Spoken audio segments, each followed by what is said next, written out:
Bismillahirrahmanirrahim. Assalamualaikum warahmatullahi wabarakatuh.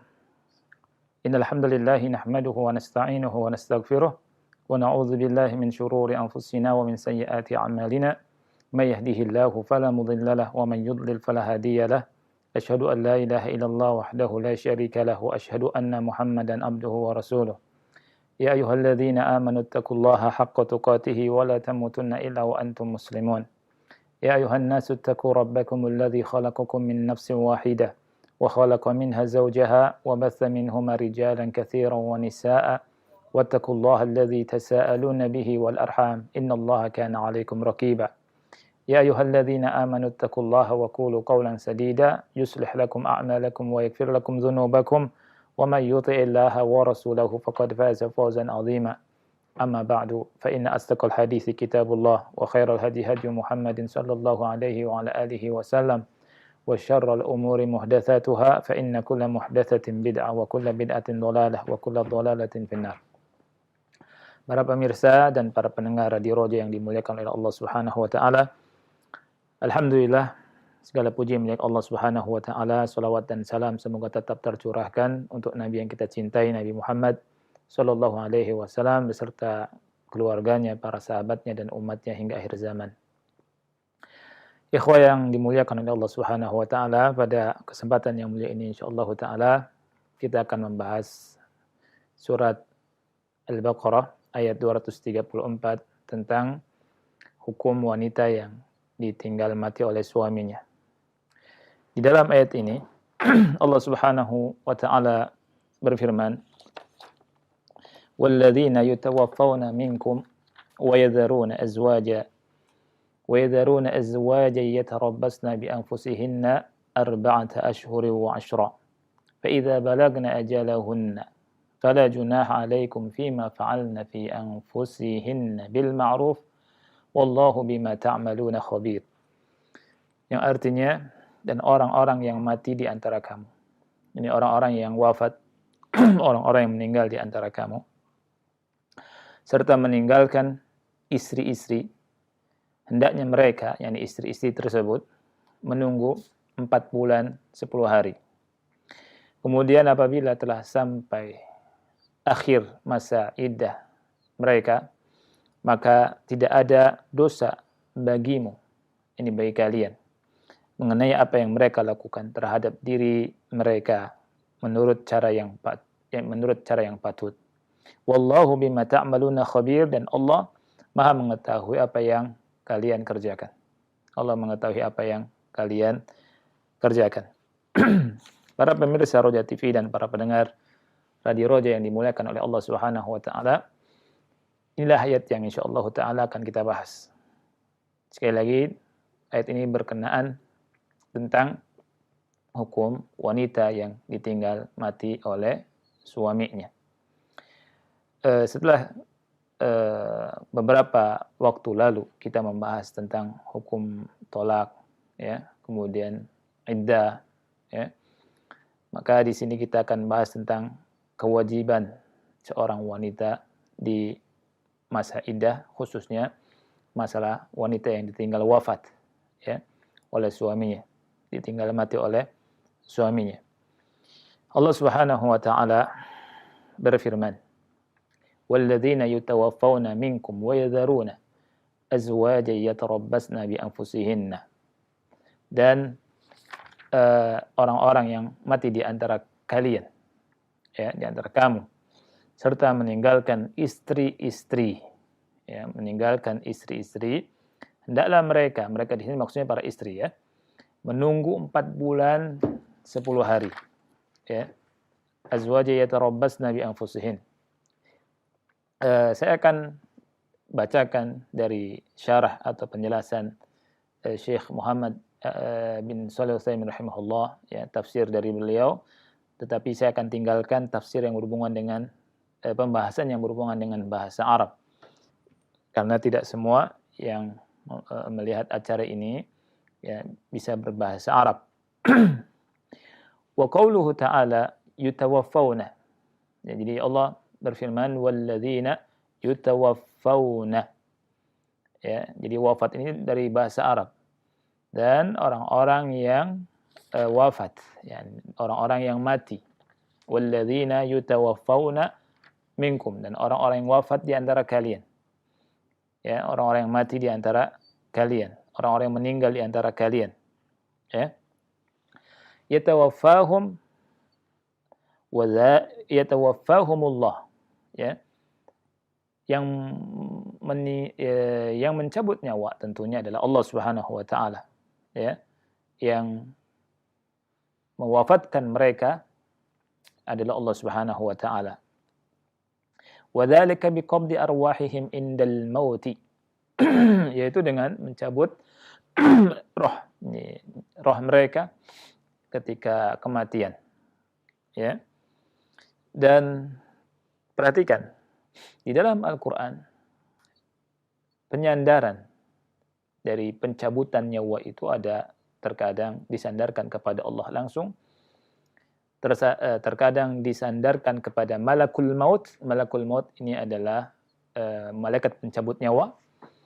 Kemudian yang ketiga, terkadang disandarkan kepada para malaikat-malaikat Allah Subhanahu wa taala yang Allah sebutkan dengan rusul, ya, ini para utusan. Rusuluna. Sebagaimana halnya di surat Az-Zumar ayat 42. Allah Subhanahu wa taala berfirman, Allahu yatawaffal anfusa hina mautiha. Allahu yatawaffal anfusa hina mautiha. Allah Subhanahu wa taala yang memegang nyawa ketika kematiannya. Ini disandarkan kepada Allah Subhanahu wa taala. Diidhafahkan kepada Allah Subhanahu wa taala. Dalam ayat yang mulia ini Allah menjelaskan, menerangkan kepada kita Allah Subhanahu wa taala yang memegang nyawa, yang mencabut nyawa. Ya. Kemudian di surat As-Sajdah ayat yang ke-11 Allah Subhanahu wa taala menerangkan bahwa yang mencabut nyawa itu malakul maut. Ya, di surat As-Sajdah ayat 11 Allah berfirman, "Qul yatawaffakum malakul maut alladhi wukkila bikum."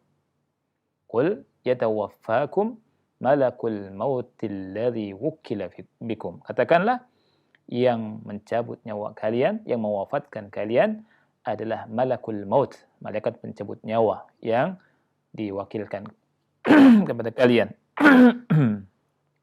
Kemudian terkadang, ini yang ketiga, Allah Subhanahu wa taala kabarkan, ya, bahwa yang mencabut nyawa itu para Rasulullah, utusan-utusan Allah Subhanahu wa taala dari kalangan malaikat. Dan ini Allah Subhanahu wa taala firmankan di surat Al-An'am ayat 61, di mana Allah Subhanahu wa taala berfirman, "Hatta idza jaa ahadakumul mautu tawaffathu rusuluna wa hum la yufarritun." Wahum la yufarritun. Nah, artinya hatta, sehingga, idza jaa ahadakum al-mautu, ya, apabila datang kematian kepada salah satu di antara kamu, kepada salah satu di antara kalian, tawaffathu rusuluna wa hum la yufarritun, maka diwafatkan oleh utusan-utusan kami. Wahum la yufarritun, dan mereka, para malaikat itu, tidak melalaikan tugasnya. Kalau kita lihat ayat-ayat tadi, seakan-akan bertentangan, ya, yakni ada kontradiksi. Satu disandarkan kepada Allah, kemudian disandarkan kepada malakul maut, kemudian disandarkan kepada para utusan Allah yang lain dari para malaikat. Bagaimana penjelasan tentang ayat-ayat tersebut? Syekh Muhammad bin Shalih Al-Utsaimin rahimahullah ta'ala menjelaskan kepada kita dari maksud ayat-ayat tersebut. Kata beliau, فَإِضَافَتُهَا إِلَى اللَّهِ لِأَنَّهَا بِأَمْرِهِ, ya, لِأَنَّهَا بِأَمْرِهِ وَإِلَى مَلَكِ الْمَوْتِ لِأَنَّهُ الَّذِي يَقْبِضُ الرُّوحَ وَإِلَى الرَّسُولِ لِأَنَّهُمْ يَقْبِضُونَهَا مِنْ مَلَكِ الْمَوْتِ يَسْعَدُونَ بِهَا إِلَى السَّمَاءِ يَسْعَدُونَ بِهَا إِلَى السَّمَاءِ. Ini penjelasannya. Ayat yang menjelaskan tentang Allah secara langsung yang mewafatkan yang disandarkan kepada Allah, maksudnya adalah karena Allah lah yang memerintahkan. Allah lah yang memerintahkan. Jadi yang memerintahkan kepada malakul maut untuk mencabut nyawa seseorang, ini adalah Allah Subhanahu wa taala. Makanya Allah Subhanahu wa taala menisbatkan pewafatan kepada dirinya sebagaimana halnya di surat Az-Zumar ayat 42 tadi. Adapun penisbatannya kepada malaikat, ya, kepada malaikat, karena apa? Li'annahu alladhi yaqbidu ruh. Maksudnya malakul maut, ya. Li'annahu alladhi yaqbidu ruh. Karena malakul maut yang langsung yang langsung mencabut nyawa. Yang langsung mencabut nyawa. Dan perlu diketahui bahwa malakul maut ini adalah kalimat syar'i yang ada dalam Al-Qur'an atau dalam hadis, ya. Jadi malakul maut bukan Izrail. Malakul maut lafadznya, namanya itu, ya. Li'annahu alladhi yaqbidu ruh. Karena malakul maut ini yang mencabut nyawa seseorang. Yaqbidu ruh. Wa ila rusul, dan ketika Allah Subhanahu wa taala di surat Al-An'am menjelaskan bahwa para rasul kami yang mencabut nyawa, itu maksudnya adalah li'annahum yaqbidunaha min malakil mauti yas'aduna biha ila sama. Karena mereka yang membawa, yang memegang nyawa roh tadi dari malakul maut yang mencabut nyawa, kemudian mereka bawa ke atas langit. Ya, ini penjelasan dari 3 ayat yang tadi saya bacakan di awal tadi. Nah, walidzalik buniyal fi'lu fil ayati lima lam yusamma fa'ilahu liyashmala kulla dzalika. Ya. Oleh karena hal tersebut, buniyal fi'lu fil ayah lima lam yusamma fa'iluh. Ya. Ini kembalinya kepada bahasa Arab lagi, ya. Tapi tidak apa-apa saya jelaskan. Oleh karena itu di ayat ini, di ayat 234 surat Al-Baqarah, ya, Allah Subhanahu wa taala menyebutkan dengan bentuk mabni lil majhul, ya. Mabni lil majhul itu tidak disebutkan fa'ilnya. Kalau dalam bahasa Indonesianya tidak disebutkan pelakunya, ya. Tidak disebutkan pelakunya. Walladzina yutawaffawna minkum. Yani orang-orang yang diwafatkan di antara kalian. Ini terjemahannya. Diwafatkan. Tentunya ketika diwafatkan, yang mewafatkan siapa?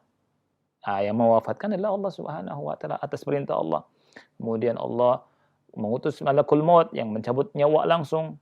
Kemudian ada Rasulullah, malaikat Allah Subhanahu wa taala yang mengangkat roh tersebut ke langit. Kemudian terbagi 2 kan. Di dalam hadis Al-Bara' bin Azib di mana Rasul kita sallallahu alaihi wasallam menjelaskan tentang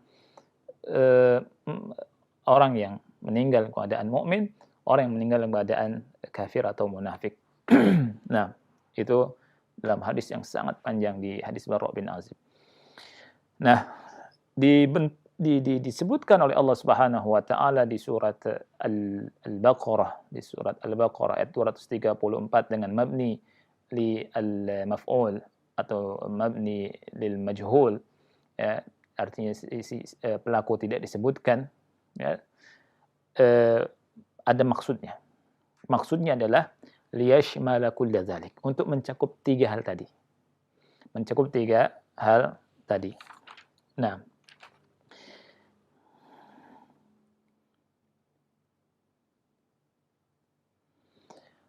walladzina yutawaffawna minkum, dan orang-orang yang diwafatkan di antara kalian.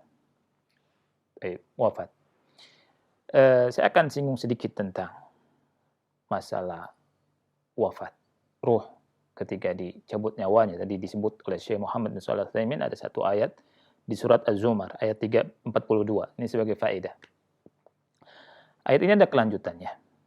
Allah Subhanahu wa taala berfirman, Allahu yatawaffal anfusa hina mautiha wallati lam tamut fi manamiha fayumsiku allati qada 'alaiha al-maut wa yursilu al-ukhra ila ajalin musamma inna fi dzalika laayat liqaumin yatafakkarun. Yang artinya Allah Subhanahu wa taala memegang nyawa ya ketika kematiannya. Wallati lam tamut fi manamiha, dan yang belum mati ketika tidurnya. Jadi kita semua tidur, roh kita, nyawa kita dipegang oleh Allah Subhanahu wa taala. Fayumsiku allati qada 'alaiha al-maut. Ya, fayumsiku allati qada 'alaiha al-maut. Al-mauta. Kemudian Allah Subhanahu wa taala memegang, menahan, fayumsik ini ya, menahan nyawa atau roh yang Allah telah tetapkan kematiannya. Wa yursilul ukhra ila ajalin musamma. Kemudian Allah Subhanahu wa taala melepaskan yang lain atau dikembalikan sampai waktu tertentu. Kemudian Allah berfirman, inna fi dzalik laayatil liqaumin yatafakkarun. Sesungguhnya di dalam hal tersebut ada ayat-ayat Allah, tanda-tanda kebesaran Allah Subhanahu wa taala bagi orang yang mau berfikir. Ayat ini menjelaskan tentang ruh, nyawa, ya. Bagaimana Allah Subhanahu wa taala memegang nyawa tersebut. Ya. Jadi Allah menjelaskan kepada kita, menghabarkan kepada kita, ruh kita itu dipegang oleh Allah Subhanahu wa taala. Ya. Nah, khususnya bagi yang tidur itu dipegang oleh Allah. Yang ditentukan kematiannya Allah tahan. Yang belum ditentukan kematiannya dikembalikan oleh Allah Subhanahu wa taala. Dan perlu diketahui ketika berbicara tentang ruh tidak ada pengetahuan bagi manusia kecuali sedikit. Wa yas'alunaka 'anir ruh qulir ruhu min amri rabbi. Ya, Allah berfirman, mereka bertanya tentang ruh. Ruh itu dari urusan Rabbku. Ya. Wa ma utitu minal ilmi illa qalila. Tidaklah kalian diberi ilmu kecuali sedikit. Oleh karena itu, ketika berbicara tentang ruh, tidak boleh kita berbicara dengan prasangka, dengan zon-zon, karena ini perkara yang gaib. Ya, harus dikembalikan kepada Al-Quran dan kepada sunnah atau hadis dari Rasul kita sallallahu alaihi wasallam. Tidak boleh dengan zon-zon, sangka-sangka, atau katanya-katanya. Seperti apa yang ada di sekitar kita, ya, yang meyakini tentang seseorang yang mati penasaran. Ya. Ada wanita hamil, kemudian mati atau meninggal. Kemudian rohnya penasaran, jadi kuntilanak. Ya. Ini keyakinan batil. Atau manusia meninggal, ya, kemudian mati penasaran. Ini batil juga. Kemudian ilmu memanggil roh. Ilmu memanggil roh. Ya. Ini juga dari mana dia tahu itu adalah rohnya si fulan dan si alan. Ya. Kemudian ngisi tenaga dalam. Ya, ngisi tenaga dalam. Orang misalkan belajar silat misalkan, saya tidak menyebutkan perguruan pencak silat manapun atau perguruan silat manapun, tetapi yang model seperti ini tidak sesuai dengan Al-Quran dan Sunnah. Ya. Diisi orang dengan tenaga dalam, katanya juga ada roh leluhur. Leluhur siapa? Kan gitu.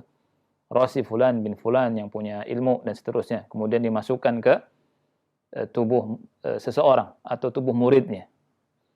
Dari mana? Gak boleh kita berbicara tentang hal yang gaib tanpa ilmu.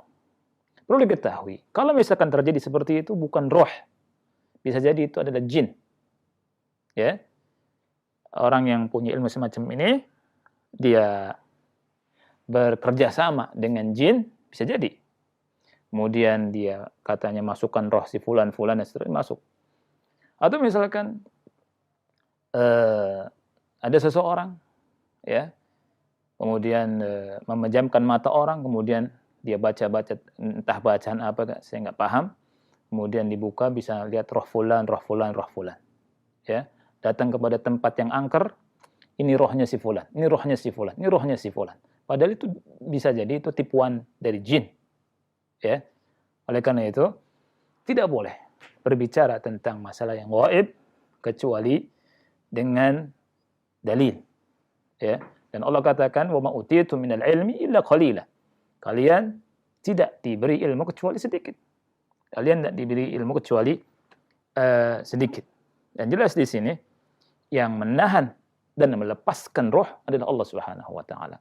Orang ketika sudah meninggal, ya, dijelaskan dalam hadis Al-Bara' bin Azib itu di alam kubur, di alam barzakh. Apa yang dimaksud dengan barzakh? Barzakh itu penghalang. Tidak bisa nembus ke alam dunia, tidak bisa, atau belum ke akhirat, belum ke surga atau neraka. Nah, ini. Jadi alam barzakh lain. Ya. Mana ada roh penasaran. Ya. Yang dikubur ada yang mendapatkan nikmat Allah.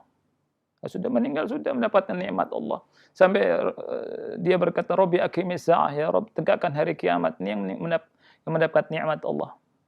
Yang mendapatkan azab dari Allah, ya, itu berdoa supaya tidak dicepatkan hari kiamat datang. Itu saja yang ada. Ya. Tidak ada ya roh penasaran, kemudian kuburannya keluar asap, ya, kemudian membelah, kemudian keluar kuntilanak atau syaitan dan seterusnya. Ya. Nah, ini. Jadi kembali ke Quran dan kembali ke hadis-hadis Rasul sallallahu alaihi wasallam, kepada sunnah Rasul sallallahu alaihi wasallam ketika kita memahami hal yang gaib. Ya. Tidak boleh kita berbicara tanpa ilmu. Ini tentang masalah hal tentang kematian, tentang wafat. Baik. Kita kembali, ya. Di sini kembali ke masalah. Allah Subhanahu wa taala berfirman, dan orang-orang yang diwafatkan di antara kalian, ya, diwafatkan di antara kalian, kemudian dia yadharuna azwaja, yakni meninggalkan istri-istri. Hendaklah mereka istri-istri itu yakni menunggu. Ya, menunggunya berapa lama? Arba'ata ashhuri wa ashra. Arba'ata ashhuri wa ashra. Ya. 4 bulan 10 hari. Nanti akan kita jelaskan tentang maknanya. Nah, 4 bulan 10 hari. Azwaja ini jamak dari zauj. Zauj, jadi wanita juga bisa disebut dengan zauj. Bahkan ini bahasa yang fasihnya. Hanya saja kata Syekh Muhammad bin Shalih Al-Utsaimin, al-faradiyyin, al-faradiyyin ini ulama ahli ngitung faraid, ilmu warisan, untuk membedakan istri dan membedakan suaminya. Karena harus beda mana istri, mana suami. Karena dalam masalah hukum waris harus jelas. Mereka membedakan tuh. Kalau wanita dengan tak marbuto, zaujah. Kalau laki-laki tanpa tak marbuto, zaujun. Ya, zaujatun ini istri, zaujun ini suami. Hanya saja sebenarnya lafaz zauj ini bisa dimaknai sebagai istri, juga bisa dimaknai sebagai suami. Jadi kalau ada suami bilang ke istrinya, "Ya zauji," ini sebenarnya boleh. Ya zauji, ya. Karena lafaz Al-Qur'an dengan zaujun. Zaujun, ya. Zaujun. Juga hadis-hadis Rasulullah SAW.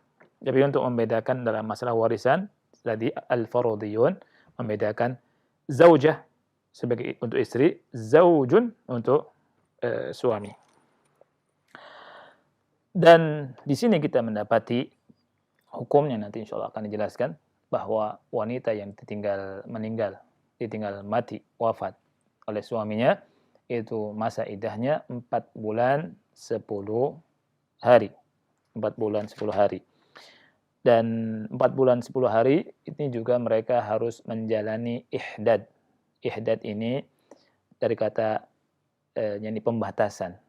Ini wanita yang ditinggal mati oleh suaminya dibatasi, ya, dibatasi oleh hukum syariat.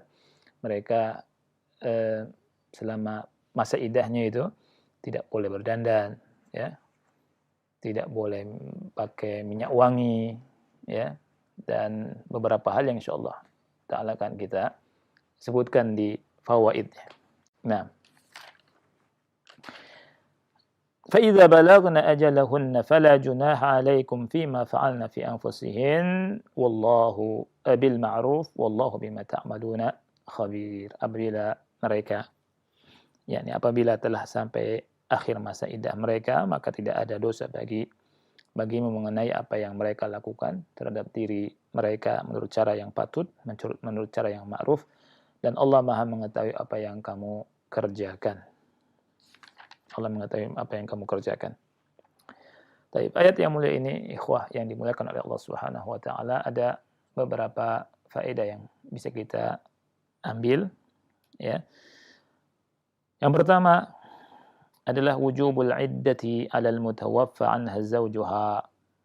Ya, wajib iddah, ya. Jadi wajib melaksanakan iddah ini bagi wanita yang ditinggal mati oleh suaminya. Jadi wanita yang ditinggal mati atau wafat oleh suaminya wajib menjalankan iddah, masa iddah.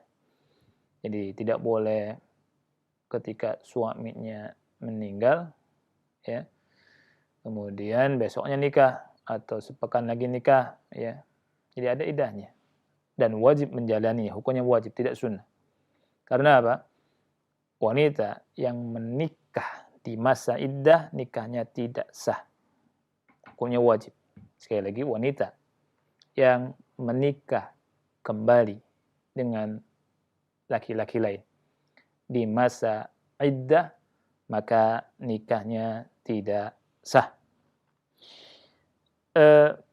Hukum yang kedua, faedah yang kedua, wujubul iddati 'alal mutawaffa anha zawjuha sawa'un kanat saghiratan am kabirah. Wajibnya iddah ini bagi wanita yang ditinggal mati oleh suaminya umum hukumnya. Baik untuk wanita yang masih kecil atau masih muda, ya. Masih muda bukan, ya. Kalimatnya masih muda atau yang sudah tua, ya, tetap wajib, ya, melaksanakan iddah, baik itu wanita yang masih muda atau yang sudah tua, ya.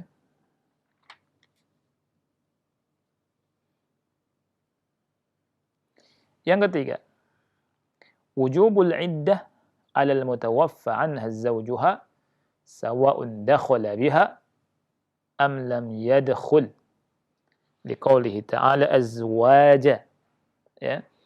Wajibnya melaksanakan iddah bagi wanita yang ditinggal mati oleh suaminya, ya.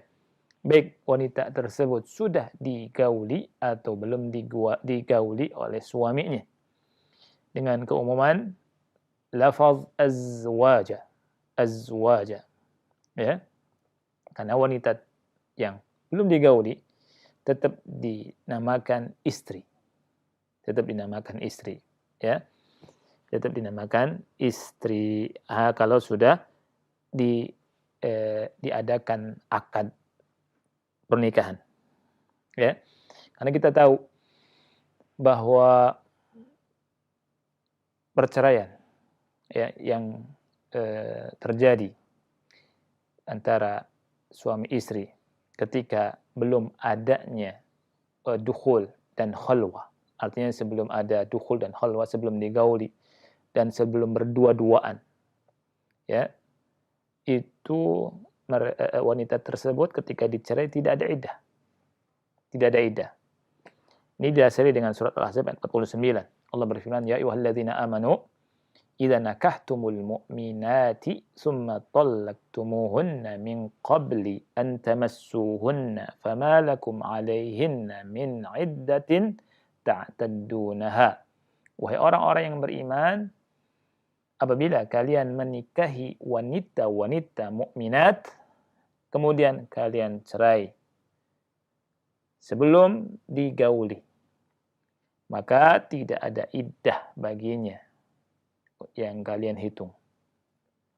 Artinya, ketika ada wanita, laki-laki menikah, setelah nikah belum digauli dan belum berkholwat, ya, misalkan langsung dicerai, tidak ada iddah bagi wanita tersebut, kecuali kalau si laki-laki ini meninggal.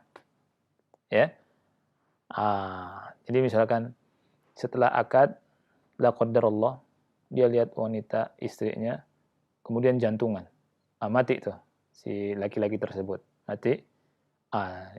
Ini 4 bulan 10 hari, ya, karena cerainya karena meninggal. Bukan cerai, karena berpisahnya karena meninggal. Ya, ini.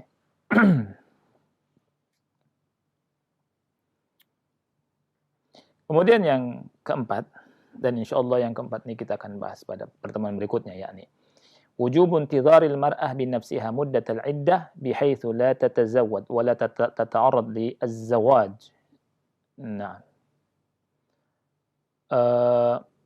wajibnya wanita, yakni menunggu, ya, masa iddah di mana wanita tadi tidak boleh menikah lagi selama masa iddah dan tidak boleh juga menawarkan dirinya untuk menikah, ya, selama masa iddah. Ya.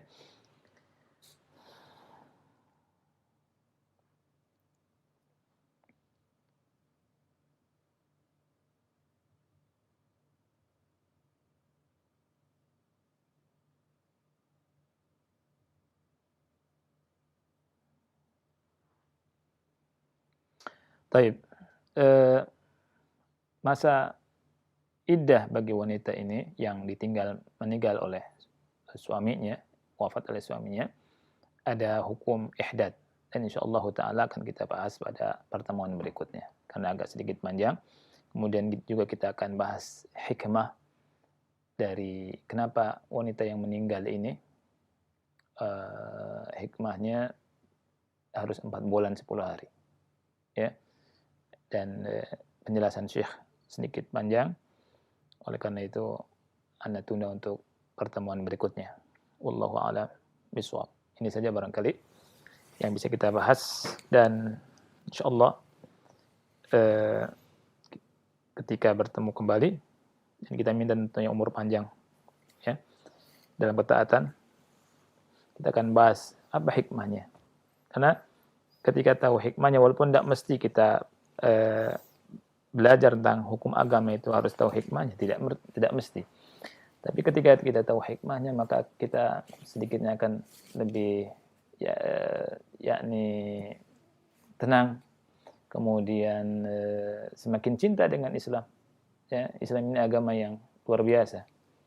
Ya, karena masa jahiliyah itu orang yang meninggal, kemudian dia punya istri, si istrinya ditaruh di sebuah tempat semacam kemah khusus, kemudian selama setahun itu istrinya nggak nyentuh air sama sekali. Nah, ini ngeri, ya, dan merendahkan wanita tentunya. Wallahu a'lam bishawab. Ini saja barangkali yang bisa kita bahas. Wallahu a'lam bishawab. Nah, Ustaz, barakallahu fikum. Jazakallahu khairan. Terima kasih kepada Ustaz yang telah membimbing kita menyampaikan pembahasan yang bermanfaat di kesempatan Kamis pagi hari ini. Ikhwatul Islam, pendengar dan pemirsa TV Roja dimanapun Anda berada, kini saatnya kami memberikan kesempatan bagi Anda yang ingin bertanya seputar pembahasan ini. Kami bacakan terlebih dahulu dari pesan singkat, Ustaz. Iya, silakan. Assalamualaikum dari hamba Allah di Jakarta. Waalaikumsalam warahmatullahi. Ustadz, dulu waktu suami Ana meninggal tahun 2003, Ana belum tahu mengenai sunnah dan ilmu. Ana ditinggalin 3 orang anak yang masih kecil-kecil. Karena Ana bingung, jadi Ana putuskan langsung kerja pergi ke luar negeri. Ana tidak menjalani iddah. Apakah hal ini berdosa, Ustaz, sampai sekarang? Syukron, jazakallah khair. Baik, sebentar Anda minum dulu ya. Ustaz. Bismillah.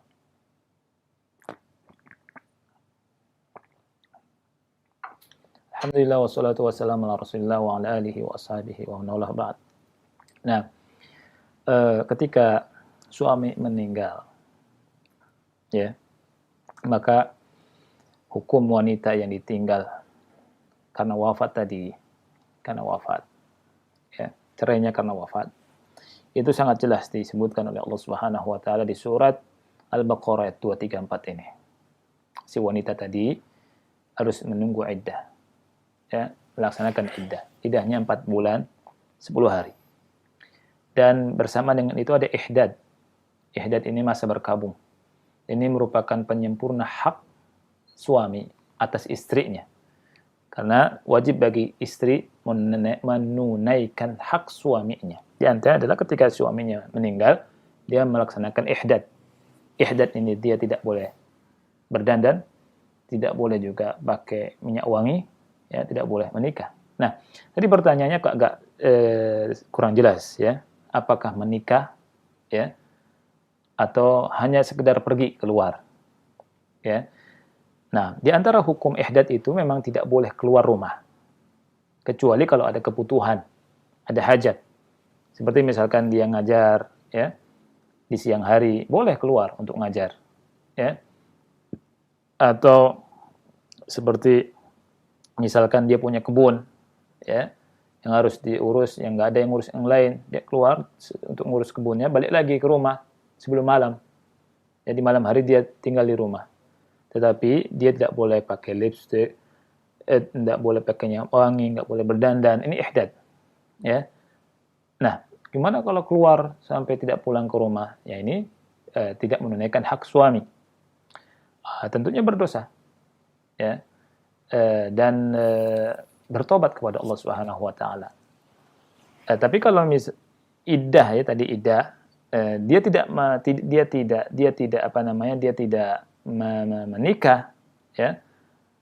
Ini tentunya beda, ya. Artinya larangannya kalau wanita tadi menikah, kalau si ibu menikah di masa iddah 4 bulan 10 hari tadi, maka nikahnya nggak sah. Nikahnya tidak sah, ya. Tapi kalau hanya sekedar keluar safar, ya, tidak nikah, hak suami yang tidak diberikan. Maka berbeda hukumnya tentunya. Dan kalau sudah terjadi, ya, istilahnya orang bilang nasi sudah jadi bubur, ya, sudah dilakukan, maka bertobat kepada Allah Subhanahu wa taala, ya, bertobat, minta ampun kepada Allah Subhanahu wa taala. Insyaallah kalau betul-betul kita menyesali dan minta ampun kepada Allah, Allah akan ampuni. Beda halnya kalau menikah di masa iddah. Kalau menikah di masa iddah, nikahnya tidak sah. Wallahu a'lam bishawab. Nah, Iya, Ustaz. Jazakallahu khairan. Terima kasih atas nasihat dan jawabannya. Berikut kami akan... saya tambahkan. Ya, Ustaz. Kalau misalkan nikah, dia tidak tahu hukumnya di masa iddah, kan gitu, maka bisa nikah ulang. Baik. Baik, barakallahu fiik. Baik, barakallahu, Ustaz. Silakan kepada pemirsa dan pendengar yang bertanya via telepon. Kami tunggu pertanyaan Anda seputar pembahasan ini saja. Silakan. Halo. Halo. Assalamualaikum. Waalaikumsalam warahmatullahi wabarakatuh. Dengan siapa ini Bapak, di mana? Dengan Abu Sa'ad di Tangerang, Ustaz. Silakan. Silakan, Pak. Assalamualaikum, Ustaz. Abu Ya'la. Waalaikumsalam warahmatullahi. Ahlan Abu Sa'ad. Kaifa halak? Alhamdulillah bi khairin, Ustaz. Alhamdulillah. Ana mau tanya tentang tadi surat Az-Zumar ayat 42 Ustaz. Iya. Bahwasanya Allah memegang ruh Mm-mm. bagi yang ditetapkan kematiannya dan bagi yang belum. Iya. Anda pernah dengar ini ada salah satu tafsiran juga Ustaz bahwasanya orang yang masih hidup ketika bermimpi dapat dipertemukan Allah dengan ruh orang yang sudah mati. Iya. Bagaimana penjelasannya Ustaz? Jazakallah khairan. Wa jazakallahu khairan. Assalamualaikum. Waalaikumsalam warahmatullahi wabarakatuh. Iya. Ada yang penjelasan ulama seperti itu, ya. Tetapi semua kembali kepada kehendak Allah Subhanahu wa taala. Ya. Dan tentunya itu hal yang gaib. Ya, berbeda dengan apa yang tadi saya jelaskan dari apa yang diadakan oleh sebagian orang, ya. Mengada-ada, ya, manggil roh si fulan, kemudian dimasukkan ke tubuh, kemudian diajak ngobrol, ya. Nah, ini dalam keadaan dia terjaga. Dalam keadaan dia terjaga. Kalau tadi kan sebagian ulama menjelaskan tentang orang yang tidur mimpi ketemu sama roh fulan, itu lain masalahnya. Wallahu a'lam bishawab. Baik, Ustaz. Nah, selanjutnya kami berikan kesempatan satu lagi Ustaz ya. iya, satu lagi. Ya, untuk telepon yang terakhir silahkan. Halo. Assalamualaikum. Waalaikumsalam warahmatullahi wabarakatuh. Dengan siapa ini Bu? Di mana? Dengan Ibu Risna di Tangerang. Oh ya, silahkan. Mau ada pertanyaan Pak Ustadz. Ya. Silakan Ibu. Bukannya siaran langsung. Silahkan Ibu, pertanyaannya. Oh, iya. Ini saya mau bertanya Pak Ustadz, kalau misalnya kita pada saat nanti kita meninggal dunia, itu emang orang yang hidup nggak bisa memberikan Pak Ustadz, kayak kita punya utang puasa, dibayarin puasanya sama orang yang masih hidup Pak Ustadz. Ya itu. Ya, baik. Ya, syukuran Pak Ustadz. Assalamualaikum. Waalaikumsalam warahmatullahi wabarakatuh. Jadi kalau utang puasa itu ada khilaf antara ulama tentang puasa Ramadan tentunya. Adapun puasa nazar itu boleh kita kalau misalkan ada badalnya. Ya kalau misalkan walinya ya. Kalau misalkan anak kita berjanji puasa, ya. Itu kemudian meninggal, ya, boleh bagi bapaknya atau keluarganya untuk mengganti puasanya. Ya wallahu a'lam bishawab. Mana kira cukup ini? Cukup. Dan Anda sarankan kalau kita bahas sesuai dengan pembahasan lebih mendalam saja. Baik. Ini saja barangkali yang bisa Anda bahas. Ya, insyaallah kita lanjutkan pada pertemuan berikutnya. Ya. Kita akhiri subhanakallahumma bihamdika asyhadu an la ilaha illa anta astaghfiruka wa atubu ilaik. Wassalamualaikum warahmatullahi wabarakatuh.